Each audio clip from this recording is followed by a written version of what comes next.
I remember as a teenager creating my first goal folder, and it was this black thing folder with like plastic inserts that I still have. And I put in there things like a car that I wanted. It was a navy blue Beetle with a cream leather interior, and I scrubbed out the face of the person and stuck my face on the picture. And I got a bank statement that I had, and I added naught to the end of the statement, so it literally said, I think it was something like 436 million in my bank account. I was like, oh great, I dreamed really big.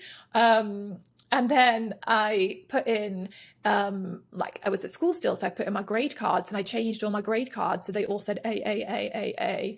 And there was like stuff in there of like a house I wanted to build. I always wanted to build my own house, and there was designs in there. And at the back was a bottle of perfume of how I wanted my life to smell when I was successful.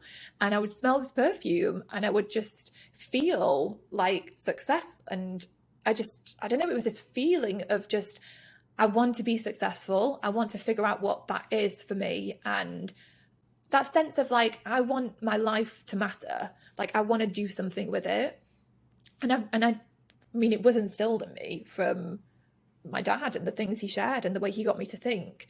And it's just, yeah, it's been such a powerful practice to get into, because there's no way I would be where I am now if I hadn't learned to think like that. And to, yeah, I wouldn't have dreamt big. I wouldn't have been able to push past all the challenges and obstacles in the same way. So yeah, I have a lot to thank my dad for.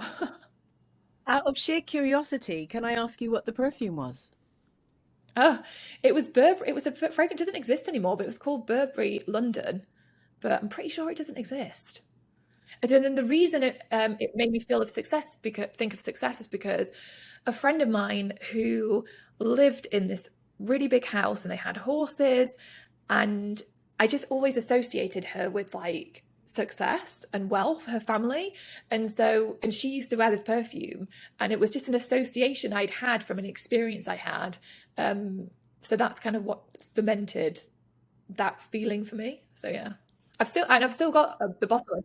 It makes total sense, and also, you know, we know academically that, you know, and we're told, but we rarely think to use it as a tool, that obviously fragrance is a trigger. It can be a positive trigger or a negative trigger, but actually you can utilize it and use it. And I've done it with my daughter, for example. Um, I I told her while you're revising, she's going to be doing her GCSEs next year, so she's been doing her mocks and this sort of thing.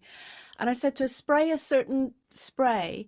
Doesn't have to be perfume necessarily, but just a smell while you're revising, and then just dab it on your wrist when you go in to do the exam, and the smell will remind you of your notes. And it sounds bonkers, but it properly works because it will take you back to that time when you were revising. So I think, you know, what you've said there, you subliminally knew, okay, this is a smell that I associate with success, so this is what I'm going to smell like.